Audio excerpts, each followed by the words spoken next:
I started working primarily with fraternities and sororities 15 years ago. I have worked with 58 fraternities and sororities across 5 different councils to help them specifically looking at their non-discrimination policies and how that is or is not being impacted with trans inclusion. And when I say trans inclusion, I mean gender variant, gender queer folks, as well as someone who may identify as a woman before they are initiated, or a member who's already become a member who no longer identifies as a woman. So specifically for Theta Phi Alpha, your non-discrimination policy has been updated to be what I would consider 2-prong inclusive. So some of you already are like, I know this, but just pretend someone in your life doesn't. So this is a great way to kind of explain this. So what I mean by 2 prongs is first, the people who could become members, and then the second prong is that once you're already a member, those that can stay a member. It's inclusive and actually empowers the undergraduate members like yourself to be able to determine who can become a member and who can stay a member. So when I work with other fraternities and sororities, they're not always this inclusive, but for Theta Phi Alpha, you are. So congratulations. So I know, snappy snaps to that, that's good. So what I thought I would do today is to help you with a very easy model in case you end up having to have these conversations with someone on your campus, or a potential new member, or an advisor, or a parent, or one of your other sisters. It's a very clean, easy way to have the conversation. So I thought I'd walk you through that model, and then some of the most popular questions that are typically asked, and then I'll open it up and see if you have any questions. Sound good? For those of you that want to play along, I would recommend drawing a triangle. So you want 2 points at the top and 1 point at the bottom. Oh, y'all are responsive. Look at you drawing. Good job. So 2 at the top, 1 at the bottom. So the top left point is sex, not the act of. That's a different workshop. I always get worried when people don't laugh at that. So sex is top left, gender is top right, and then sexual identity or sexual orientation is the bottom point. So what I want to do is I want to spend time with each one of these points briefly explaining the difference. When you start getting engaged with someone around one of these conversations, typically they have very similar questions that conflate at least 2 of the variables on this triangle. So if you can spend a little bit of time quickly going through how each of these variables is different, then it's a lot easier to have this conversation. So I refer to fraternities and sororities as single-gendered organizations. Most organizations, their governing documents, use sex and gender as synonyms, but they're actually 2 distinctly different things. So even with Theta Phi Alpha accepting those who identify as women to become members, and then once you're a member, if you meet all the other standards, you can stay a member, it is still potentially a single-gendered organization as far as recruitment goes. And then once someone is a member, they don't have to disaffiliate if that changes. But what we're talking about here isn't typically sex-based. So to do the sex part of the triangle first, when we talk about sex in this context, we're talking about anatomy and biology. We're talking about hormones, chromosomes, genitalia, things like that, right? Now, I don't know what your ritual is, but chances are it does not involve genitalia. Is this true? Please tell me yes, because if it does, that's super awkward, right? But your recruitment practices, how many of you were in the recruitment track to recruit new members? Okay, good job. Be excited about it. Okay. So your recruitment also doesn't involve like a centrifuge machine or a blood draw or anything like that, right? Your recruitment process, if I did not go through the MPC recruitment process, I was an affiliate or an alumni initiate when I was in graduate school. And so I imagine these organizations that I work with that think it is 100% female organization, that they have some kind of chromosome genitalia ritual-based thing, which they typically don't. Because you don't, it's about how someone is living while they're eating a small cupcake, not what chromosomes they have or what their genitals look like. Can we agree on this? This is a really awkward long night if we can't, okay? So if we're talking about anatomy and biology, what's important to understand here is that generally it's socially unacceptable to even ask this information. But medically, it's also very challenging to even find it out. Like, you yourself may not actually know what your chromosomes are. You may not actually know what your hormone levels are. And what's interesting is when we say we're a single-sex organization, we're based on the assumption that we do know that information. The sex side of the triangle is specifically about our physical bodies. You may be more familiar with the term hermaphrodite. You all familiar with that term? So we don't use that word very much anymore. Now we would say someone is intersex or has intersex condition. And what that means is that their physical bodies do not perfectly align with what we would consider male or female. So when you see LGBTQIA, that's where the I lives. Fun facts, right? This is why I'm fun at parties. The word hermaphrodite itself comes from Hermes, the ideal man, and Aphrodite, the ideal woman, getting it on and having the ideal baby that was the perfect blending of both. And they named the baby hermaphrodite. That's where that comes from. Solid? So what's fascinating to me when I work with what I would call single gender organizations is that somewhere in there they think they're single sex organizations. And then eventually when I do this little triangle thing, someone goes, like clutches their pearls and realizes they don't actually know chromosomal, hormonal, or genitalia information about their sisters. Whatever are they to do? What you're to do is to realize that you're a single gender organization, not single sex. So when we come to this side of the triangle, when we talk about gender, gender can be broken into 4 different categories. It's gender roles, identity, perception, and expression. For those of you drawing along, it spells right. Roles, identity, perception, and expression. So we're going to take perception down for just a second, and I want you to think about gender roles, gender identity, and gender expression. These are outbound messages that somebody sends out into the world, hoping that other people will validate them. Gender is how someone is. The roles could very well be being a sister in a sorority. When I work with organizations with genderqueer or trans-identified members, one of the things that's often interesting is that they don't want to change the language about being a sister, even if they no longer identify as a woman, because that's a gender role they like.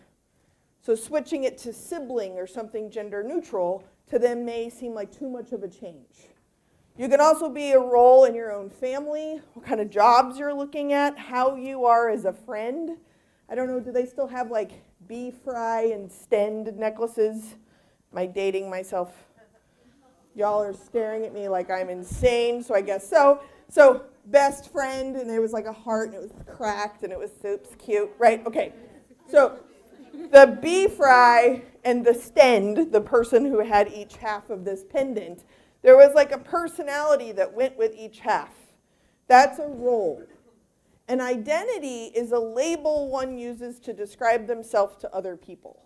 So I think of it as the language we use to describe ourselves, whether it's like masculine or feminine or androgynous, genderqueer, gender bender, not interested, whatever. Like whatever kind of gender-related identity pieces go out there. And then gender expression is how you decide to be. Some of you got dressed this morning and went, nah, and you changed clothes, right? Now, what's interesting about it is that it may be a very similar outfit. For me, it always has to do with the shoes. I'm totally fine until I put on the shoes, and then I'm like, no, and I've changed the whole outfit, right?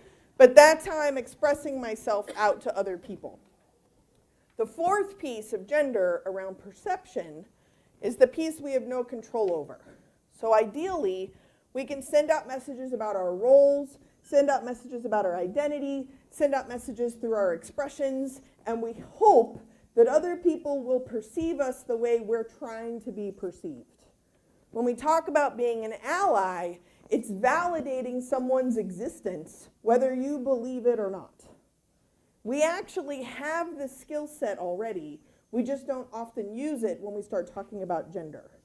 When looking at who should be potential members of our organization, living our values, when you meet someone and you're like, yes, they should be a sister, it's because of how they are being. When I tell people I'm a Delta Gamma, usually there's like this wave of shock. And then they're like, wow, she's a diversity hire, right? Because I don't meet the stereotype of Delta Gammas. Because they typically don't have blue hair, right? They are NPC women. Do you get the joke? No, okay. So the advisors do, good job. What I think is important to understand when we start talking about gender is that it is the same thing when you have a friend that thinks they're funny, but they're not funny. Do you know these people? They think they are hysterical, but it's false. They are not funny. When we start talking about validating someone's identity, it doesn't actually matter if you find them funny. If being funny is important to them, then you just go along with it. And sometimes it's as easy as that, is validating someone's identity whether you perceive it or not. So that's the gender side of the triangle. First, are there any thoughts or comments specifically about sex or gender? Not the act of, that's a different workshop. But biology and anatomy versus gender, for lack of better words, the cultural makeup of what gender is. Thoughts, comments, old schools? I'm seeing none. Okay, good. So if this is the side where intersex may show up, this is the side where trans or genderqueer or gender variant may show up, right? So what it means is that the gender that they were identified with or how someone was raised may or may not actually agree with them when they have a sense of agency. So those of us that it does agree, we have cisgender privilege, meaning I was raised as a little girl, I turned into a very large girl, I'm pretty okay with that. I mean, there's certain things about my body that I would not be upset if I woke up one day and I could see my feet. That would be great, right? But generally speaking, I'm pretty happy being a woman. So I have cisgender privilege. Cis is C-I-S, Latin prefix meaning congruent, of how I was labeled at birth and how I identify as an adult, or not as an adult, but as someone with a sense of agency. Those are congruent. So that's why I have cis privilege, you may hear that, or I'm a cis woman. This is the side of the triangle that the T or the trans would show up. Good? So then the bottom of the triangle, this is sexual identity or sexual orientation. What is fascinating to me when I do this work with fraternities and sororities is we can be very clear on sex and we can be very clear on gender. And then all of a sudden someone says, well, if we do this, the lesbians will come. Dun, dun, dun. Right? So then I have to inform them, hello, we're already here. Like, who do you think stacked the chairs? You're welcome, right? But it's really fascinating to me that in a conversation about gender, which could actually be a conversation about values, we trickle down and end up having a conversation about sexuality. So the bottom of the triangle is really important in this conversation. Even though trans or genderqueer people can have any sexual identity that they want, as can cisgender people, it's still an important part to finish the triangle. So the bottom of the model is sexual orientation or sexual identity. So you do not have to out yourself, but if you identify as a straight person or heterosexual person, no pressure, okay? But if you identify as a straight person, this still involves you. And when you're having this conversation with people who are confused or frustrated or don't understand, it's a really important thing to understand that they have a physical body, they have a gender, and they often have a label they use to describe their relationships. So straight and heterosexual, lesbian, bisexual, queer, pansexual, omnisexual, asexual, and other words. And I say other words because we're constantly creating new language to describe the relationships that we have or the relationships that we are not having. So new words come up all the time. But the bottom of the triangle is how we describe those relationships. Solid? So cliff notes of the triangle. This is what I assume is in your pants. It is generally inappropriate to ask, so you just have to guess. This is the pants themselves. Who are they friends with? What kind of fabric are they made out of? How do they walk down the street? Would you wear them or not? And then down here is what I assume you do when your pants are off. What is amazing is, as simple as that is, this is literally how I pay my mortgage, right? It's fascinating to me. But if you're having a conversation with someone who's really confused, it's a very clear, clean model to be able to talk to them so that they can find themselves and you can find yourself in the model. Then you can have a conversation about who could be a potential member, who should be a member, who's already a member, how are they going to live in the house, what are we going to do. That conversation can happen once you understand what it is you're even talking about. So, thoughts, comments, or questions from this group? Dun, dun, dun, dun, dun. Okay, Florida, I'll be checking my text messages in just a second. So, I want to make sure that I actually talk about the questions that come up the most often. So the first one is around Title IX. Have any of you heard of Title IX? Okay, just seeing if you're awake. Good job. So here's what's really interesting about Title IX regarding this conversation. It literally has nothing to do with it. We have just been told that it does. So the equivalent is, are you ready for this? My grandfather collected chessboards. Is anyone interested in that? Anyone? Somebody somewhere plays chess? No? That is how related Title IX is to this issue. It does not matter at all, but we have been told that it does. The reason why it doesn't matter is that Title IX is directly related to educational institutions. Fraternities and sororities specifically were named as non-educational institutions. So y'all can do whatever you want to do, whenever you want to do it, and being trans or genderqueer isn't even a federally protected class. So any fraternity or any sorority can say who can become a member and who can stay a member. And they can pick and choose how they want to do that. Now the complicated part is this pesky communication problem. What I mean by that is that potential new members don't necessarily understand this. And if they want to join a sorority and you have more than one on campus, they don't necessarily understand that each one may have different rules. And each one may also not even know their own rules. The campus professional may not know the rules. And when you call nationals or a national office or national volunteers, they may also not know all the information. So it's not super easy, but it's not limited at all by Title IX. Clear? As mud, at least. Then the other thing that I would say that comes up quite often is around ageism. Is a lot of the time when I work with national volunteers, people would think that they tend to be really against trans inclusion because they're super old and they don't get it. But old people have been here longer, so they have more of a chance of having a trans kid or a trans neighbor or someone who transitioned at work or some understanding what genderqueer is. But often we just leave them out of the conversation because we think they're too old to get it. But we also make the assumption, bless you, that everybody in college does get this and that everybody in college understands. That is ageism at its best. So when you're interested in engaging in one of these conversations, be careful with your own ageism and who you are engaging in the conversation and who you aren't because you think they either get it already or you think that they're not interested. This is a really important conversation to have. The other piece is around geography.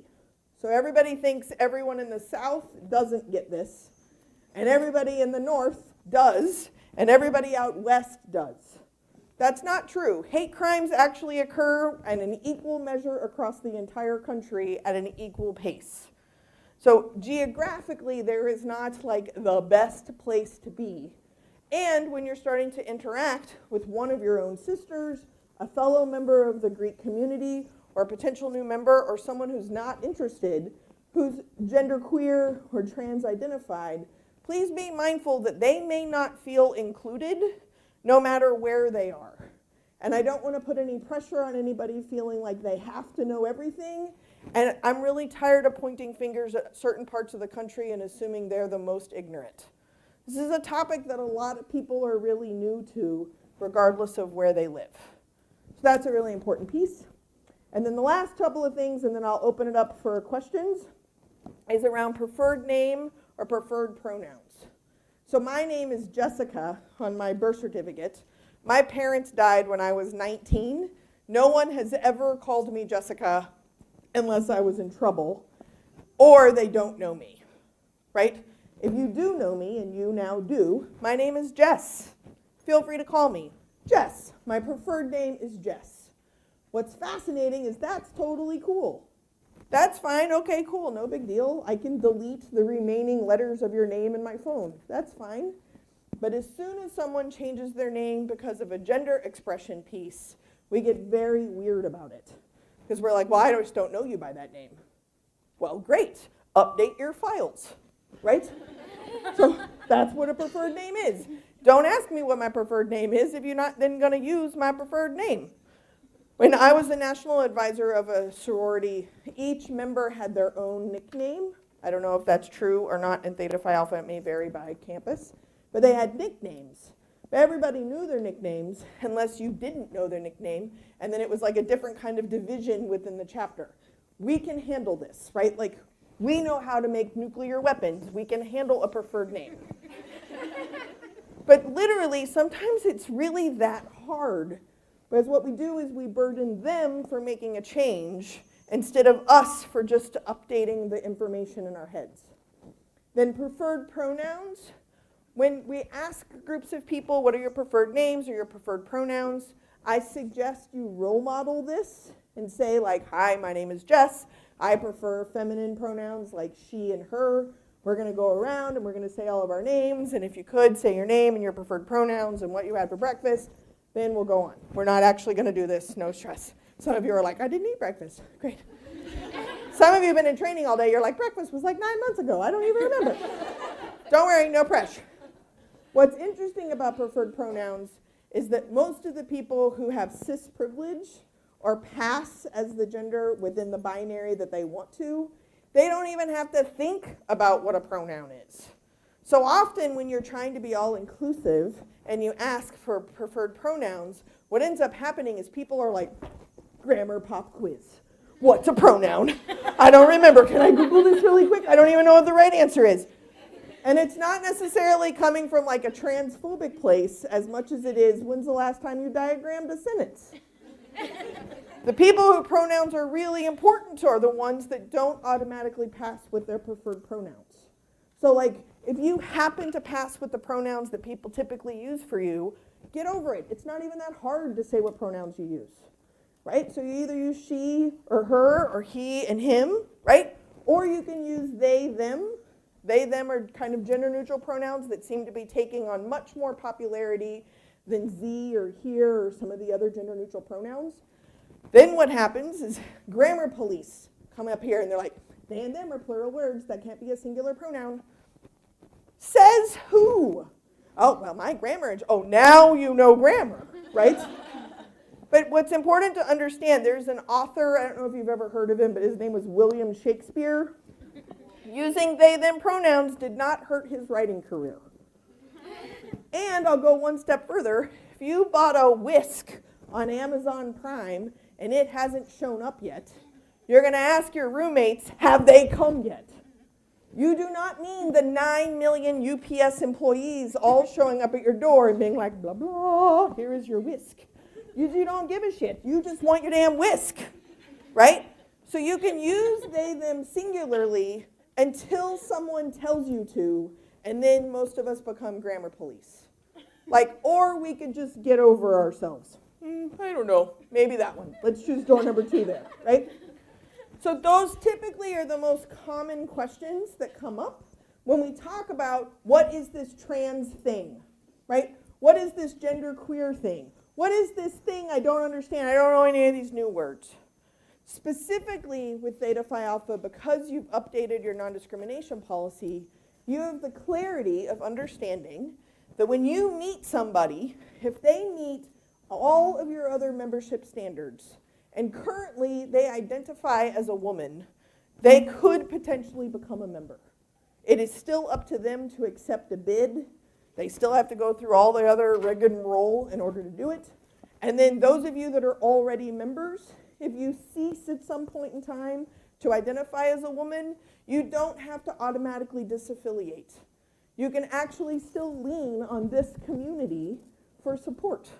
That's pretty rad, right? But not every NPC sorority is doing that. Most of the ones that are working on it aren't doing things publicly.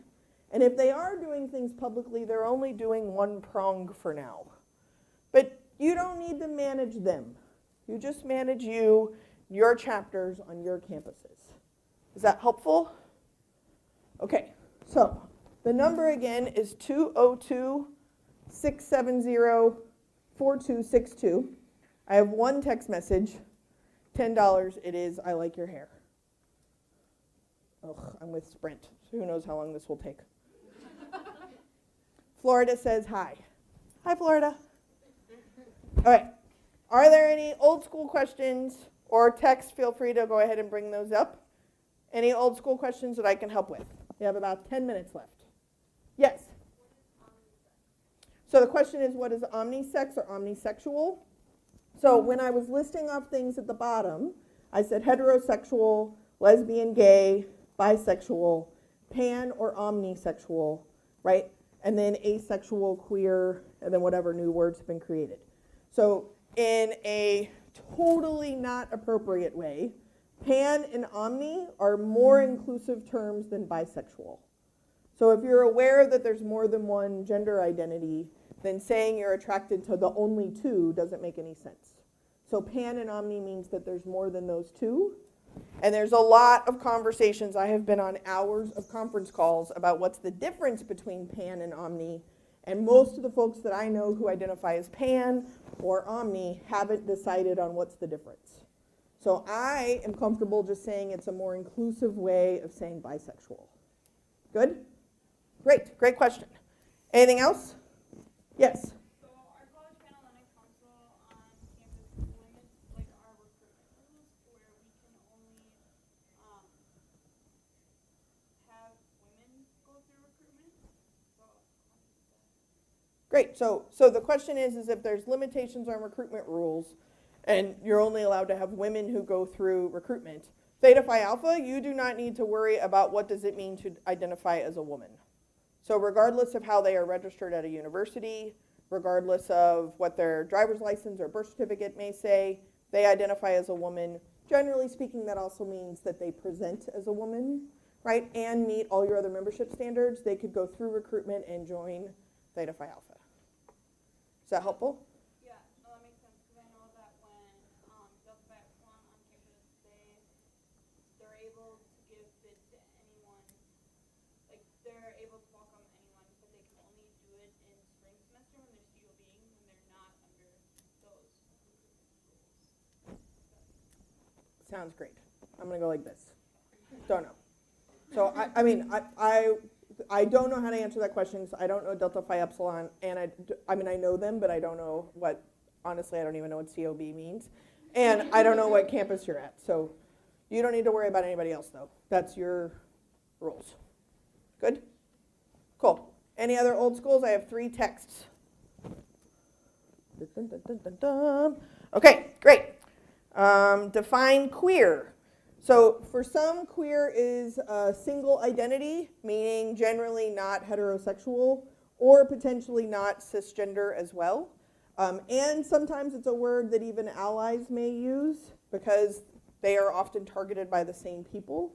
But generally it means someone who is not heteronormative or cisgender, same.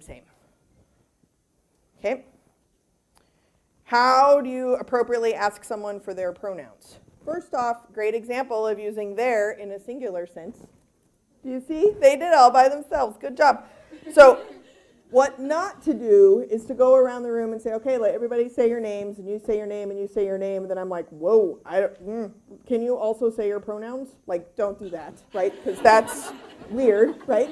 So what you would say beforehand is you set the example. So my preferred name is Jess. I use feminine pronouns like she or her. We're going to go around the room. Everyone figure this out, what your preferred name is and what your pronouns are, and go, right? That's typical. When it's a one-on-one conversation, I think, honestly, it's just like any other question you would ask. It's just a question you're not necessarily used to asking. Back in the 1900s, when I worked in student affairs, we were super nervous about asking about guardians, but so many of the students we were working with were coming from single parent homes or divorced families that we had to change saying, like, are you going back to your family for Thanksgiving? Because that wasn't an option for everyone. Are you going back to your mom and dad's for Thanksgiving? Like, we had to flip and be like, where are you going for Thanksgiving? Which is actually what you're trying to ask, right? So like, take out your own paradigm and just ask the question you're asking. So if you're having an individual question with a human being, you can say, role model it like, hi, I'm Jess. I use feminine pronouns. What's your name? What pronouns do you use? I think you're in my chemistry class. Like, there's actually nothing wrong with that. You just have to get used to doing it. Okay, 1 more minute, 5 more texts. How do you navigate the people who don't believe in your sexual identity or orientation? Example being pan and having family members tell you to just be bi or just pick one. So this is a really good question because gay, lesbian, and straight people often ask bi, pan, or omni people to hurry up and pick, right? Like, I'm totally inclusive, and you're my dear friend, and I love to use the word. I don't know what it means, but could you just figure it out so that I'm more comfortable, right? Like, that's really about me and not about them being able to be themselves. So the example that I usually use is one of my really good friends is a vegetarian who eats bacon. So let's be honest. If you're going to break the rule and eat a meat, bacon. Yeah, I approve of these choices, right? But that doesn't mean that she doesn't identify as a vegetarian. It just means she's a vegetarian who eats bacon, right? Like, work it out. She's my friend. That's the most important thing, right? Not what team she plays on. Okay. Are your glasses prescription? I'm in love. So, they are prescription, and they're from Zenni Optical, Zenni, optical.com. They were $20, and they turned to sunglasses. They're pretty amazeballs. Okay. Can you talk about the political climate and how this is affecting potential members? Yes. So, we don't have enough time for me to really sit down and do this propers, but what I can say is that it's really important to be mindful of 2 things, right? Number 1, for some of us, shit is going to hell in a handbasket and we are paying attention, and it seems like everybody else isn't. So, realize that might be false. Okay, like, it is possible that other people are paying attention. They just aren't having the same impact as you, right? Accusing people of being asleep at the wheel is not actually going to help this conversation out at all. I think it's also important to understand that most of the people that I know who voted for Trump because he was not Hillary. Okay, I am not a huge Hillary fan. I worked with her in the 1900s and told her to her face I would never vote for her for president, and I did because she was not Trump. Okay? But that's something we have in common now, is that we both voted for someone that we're like, well, at least they're not the other person, right? So entering a conversation and assuming that you are about to engage with Satan is probably not the best icebreaker. Just be mindful of that, right? And I also think it's important, my lovely brother, oh, this is being recorded, yikes. Anyway, my brother and his wife and my niece and nephew came to the hotel today for lunch, yikes. And there was a march today, did y'all see that? There was a march right outside of the hotel today. So my incredibly aware brother and sister-in-law said, oh, look at all the pink hats, what are they doing? Is this a pro-Trump thing? And I was like, no, that is not a pro-Trump thing. Certain of that. And they're like, oh, we thought the pink hat was because, he's kind of got rosacea.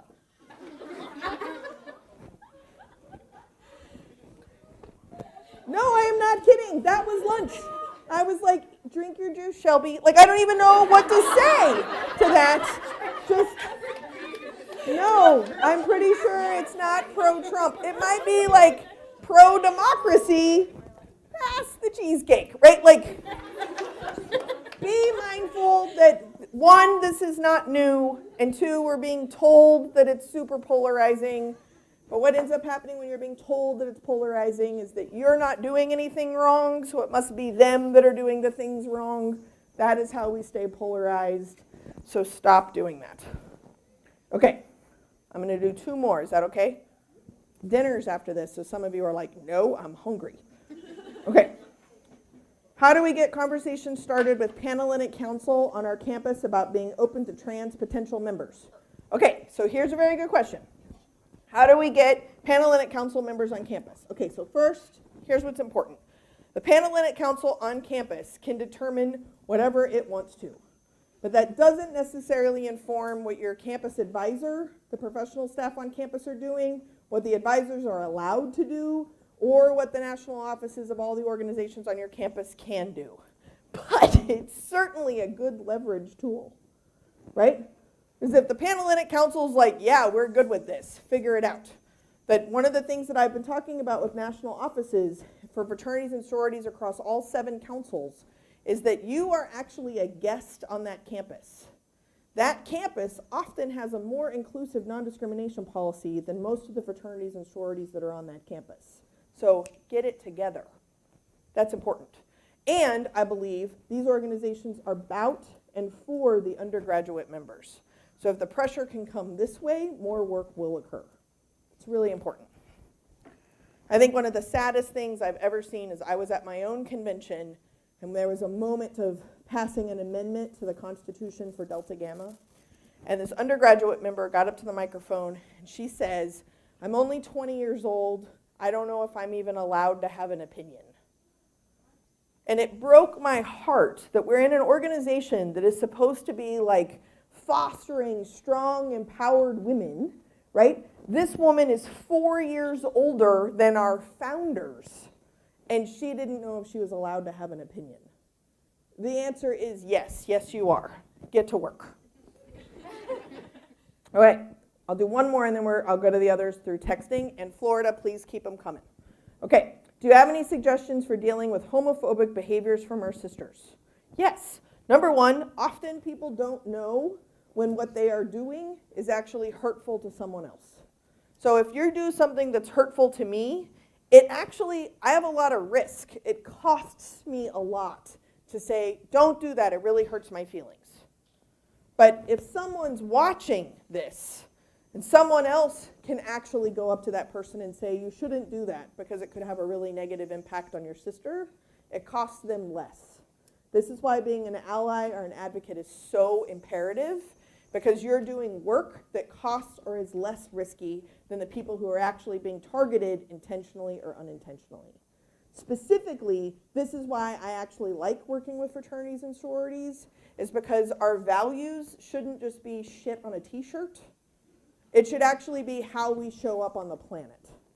And going back to what's currently happening in the politics, the only reason why I have any degree of hope in the world is because I meet people on a regular basis who do live these values. And I think about my niece, who I just had breakfast or lunch with, and I believe at some point in time she will probably join a sorority because she likes all things glitter. So that's probably going to happen.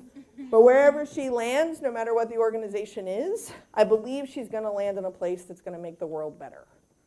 I hope I'm not completely disillusioned, but I'm pretty good being a little bit disillusioned. I'm good with that. That's how I can go to sleep at night. So with that, please feel free to use the number today, tomorrow, next week, next month. Give it to people that are like, what is going on? Give it to your Panhellenic Councils. They don't even have to be Theta Phi Alphas. Give it to anybody you want to. I don't care. It's fun for me. And they get unicorn points if they stump me. Very rarely do I get stumped. Florida, thank you for dealing with technical issues. Please feel free to text me. Hi, Cruz. Thank y'all very much, and have a good dinner. Dun, dun, dun.